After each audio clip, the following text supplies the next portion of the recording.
Значи това няма как да стане. И защо пък да няма? Караш ме да върша неща, които не са за мъже.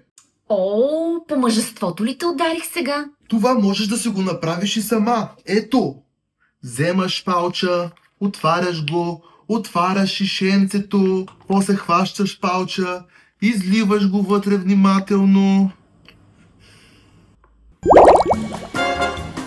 Че хубаво мирише. Чакай малко. Това много готино.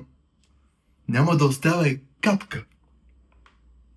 Виж ти, вече си експерт. Готово. Запълнено до съвършенство. Видя ли, бе, Тео? Не стига, че не ти намаля мъжествеността, ами сега си и моят герой.